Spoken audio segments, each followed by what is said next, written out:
Good morning, beloveds. So it was almost 80 degrees yesterday. Yeah. And today when I woke up, it was 35. The weather is just weird. Just weird. So I hope you bundled up and stay warm. So, all right. Psst. Sorry, cats. My elderly Hayes, my elder statesman, has chosen this room to be his hangout for right now. And so there are a bunch of cats in here going, hey, yeah, you like that? I know, he's just off camera so you can't see it. But one of my favorite things about cats is when you scritch them just under the chin and they close their eyes and just kind of stretch out for it. So, all right. It is February 18th. Our title is Divine Intelligence is in Control, and I am victorious in everything I do this day. And the psalm today is Wait on the Lord, be of good courage, and God shall strengthen thine heart. Wait, I say, on the Lord. And that is Psalm 27, line 14. Okay. The secret of self-mastery is a simple one. It is the clear concept that creation begins and ends within the consciousness of the individual experiencing it. Mind is the only cause and law is the only process. The law does not work with our dreams and visions. The law works with what we really are. It brings forth indivisibility, our real understanding of ourselves. We are in control of our worlds only when we are definitely watching our thought and directing it into law. We are always the centers of our universe. God never looks down upon us, for good is looking out from the midst of us. The psalmist reminds us to wait on the Lord. This means to stop a moment and decide whether the idea you are giving the law is a good one, a divine one. God strengthens the good ones and ignores the others, for they are not God's eternal comprehension. There is only one mind, so my mind is a function of that one mind. God's mind expresses intelligence, love, and perfect right action. These activities are now in me and are now working through me. I let these spiritual ideas have full control over my thinking and feeling today. I set aside all my personal opinions based upon the questionable appearance of evil. Divine intelligence in me guides me to right and loving decisions. God's love in me causes me to speak well of my fellow people. God's life in me maintains me in perfect health. These are statements of truth and I accept them. There is nothing in me to oppose them, for God is in control of my thinking today. Okay.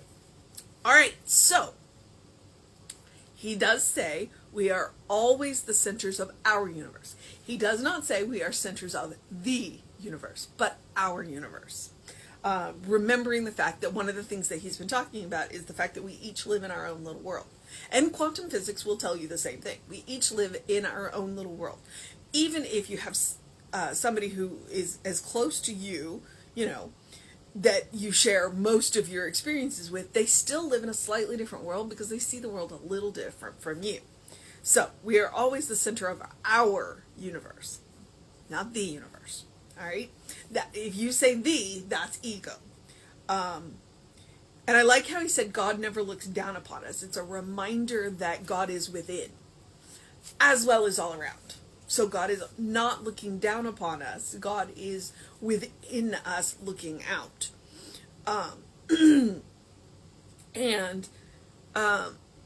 We are in control of our worlds only when we are definitely watching our thoughts and directing it into law.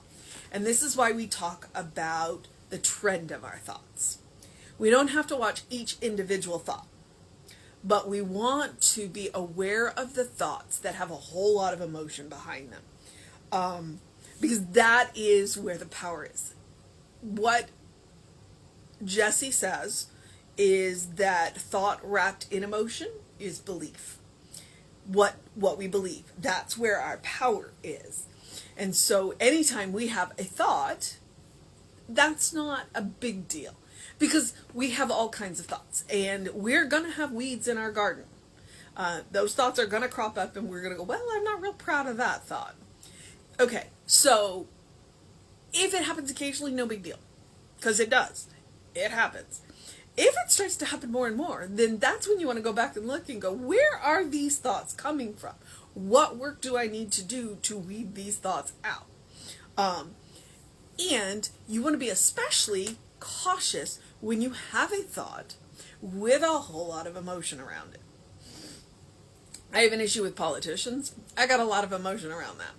It's something I need to work on, because what you resist persists. So, but that's one of the reasons why I don't watch political ads, because I'll let my emotions run away with me if I watch political ads. So that is something I am aware of in myself, and it is something that I can do about it. And so that's, hey, we've got to watch our thoughts and our feelings. Thoughts without feelings, don't worry so much about. Thoughts with feelings. If you find that you have a thought and you got a lot of emotion around it, that's the one you are directing into law. That is the one that is going to show up in your world. And how do you feel about that? Those are the thoughts you really want to pay attention to. And that's why it's a good idea to pay attention to the trend of your thoughts. So you're not caught off guard by a really strong emotional thought. That means you've been doing your work. So, divine intelligence is in control, and I am victorious in everything I do this day. All right, fine. I commend you, go read the Psalm.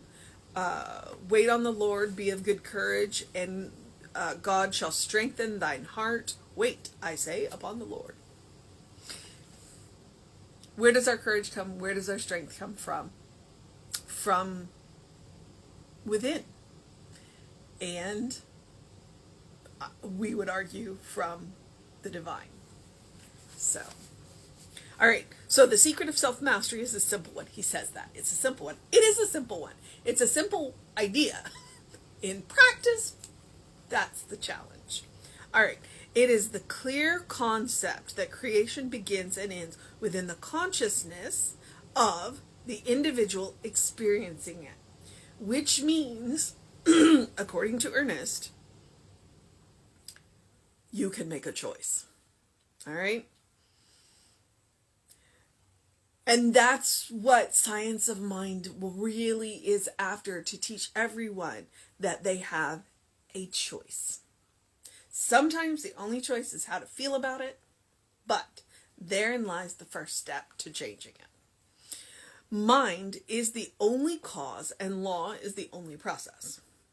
And that is mind with a capital M, by the way. Not our mind, not the individual use we make of it, but the divine mind.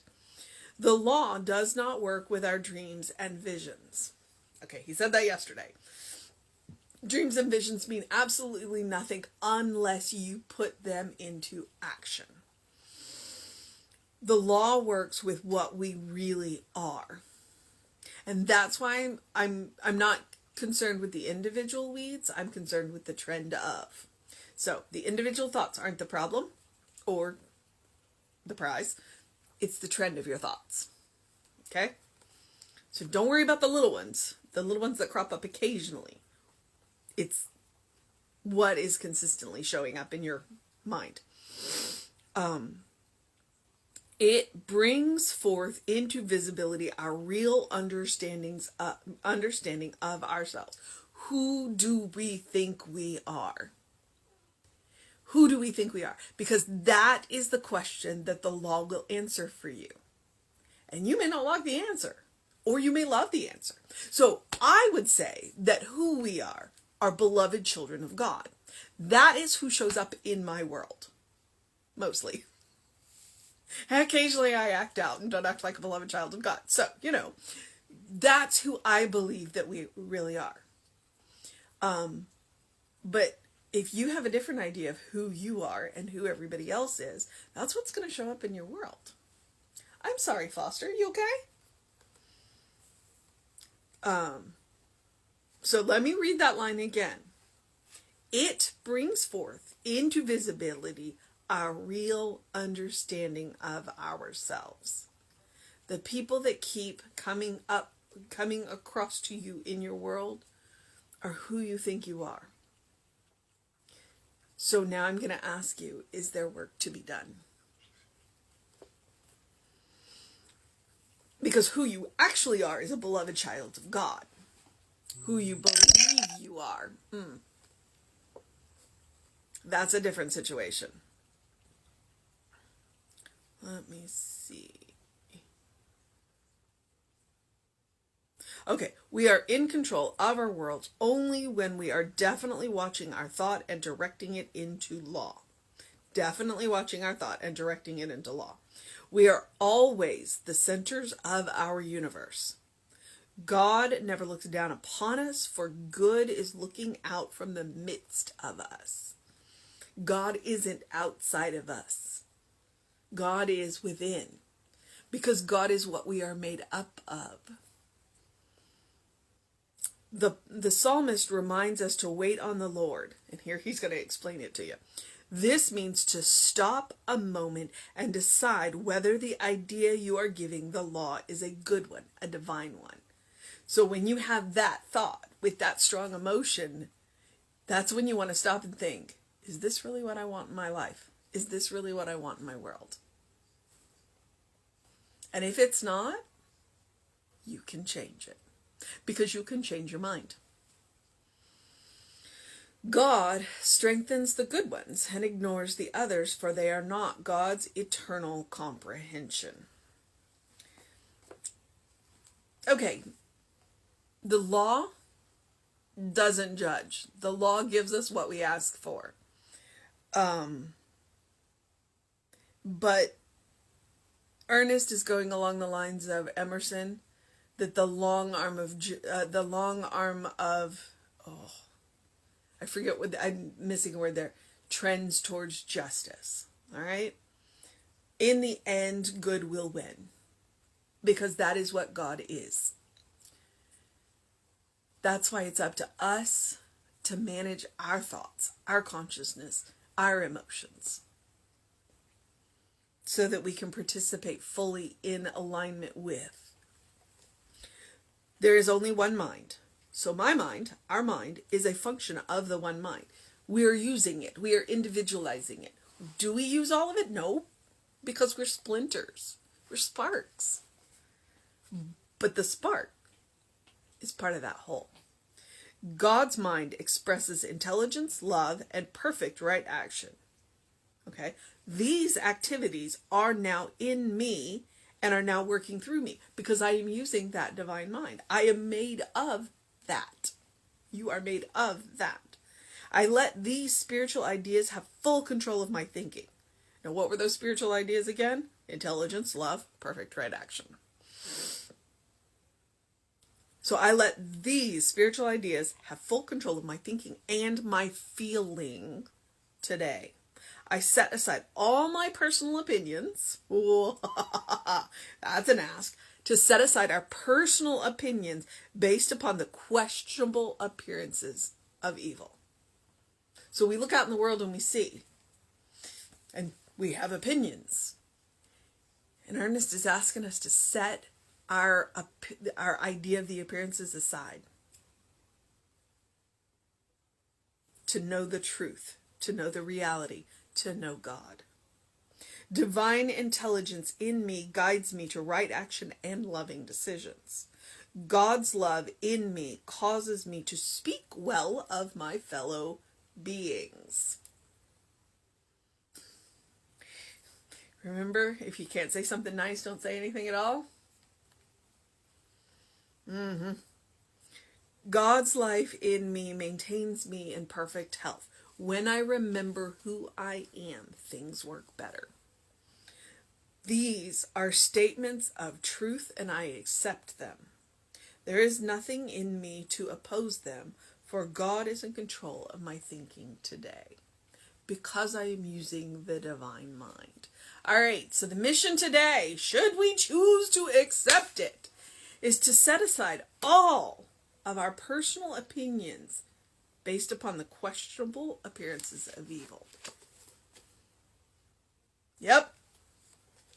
To think with that divine mind, to see with those divine ideas, to look through the appearance of evil and see the reality behind it, to see the truth behind it, to see God in the situation. Wow. Yep. It's a big ask, but it always is. It always is. All right, beloveds, I'm going to move into the process of my day because I still have one more medication to give to one more cat. And I have run Hayes out of here, so I need to let him come back and go back to sleep. So I also, as I always do, I'm going to encourage you in the spiritual practice of doing something loving for yourself, do something kind for yourself, do something compassionate for yourself. Whatever it looks like, big, small, does not matter. My goal is to create a habit, a default setting, so that your first response can be loving, kind, and compassionate. I encourage you to practice it upon yourself because you deserve it. You are a beloved child of God. You deserve your own love. You deserve your own kindness. You deserve your own compassion. But more importantly than that is, as you practice upon yourself, you create a bank so that no matter what happens, you have that to draw on for anybody, especially including yourself. All right, beloveds. So that is that. I do encourage you to engage your mind and your body. I do encourage you to drink plenty of water. I do encourage you to get some sun or bright light first thing in the morning, whatever your morning is. It's pretty cloudy here, but bright light, yep. And open the windows of your soul. Allow the breath of heaven to remind you, you do live in heaven, right here, right now. It is all around you, all the time. Okay, so I think it's Friday. My days, this week's been a little odd. So it's Friday. I get to go to the park tomorrow. It may be cold, but hey, squirrels, yay. So have a great day, an amazing day, a wondrous day. Bundle up and stay warm day, a comfortable day, a warming your hands by the fire day. I mean, it's winter here, so as much winter as we get. A wondrous day, an enchanting day, a magical day, a good day. And if that is too much pressure, simply have a day, because you are enough just as you are. All right, beloveds. If you want to know what's going on, email info@creativelife.org. Get on that constant contact. That way you will always know what's going on. We've got book studies. We are in the process of putting up new classes. We just had an amazing soul session. If you haven't seen it, scroll back a couple of videos on Facebook, on our Facebook page, or go to the YouTube channel. You can click on the playlists and look for the soul sessions, because Dr. Tracy Brown was amazing, and we were privileged to have her, and she's looking forward to coming back and do it again. So we'll see. All right, beloveds. Yep. Catch us on the socials, Creative Life Spiritual Center, Creative Life Spark, or I am the Running Rev Ryan on the social medias. So take care of yourself. Know that you're loved. I will see you tomorrow around 9 a.m. and Reverend David should be on around 5 p.m. All right, beloveds. I will see you next time.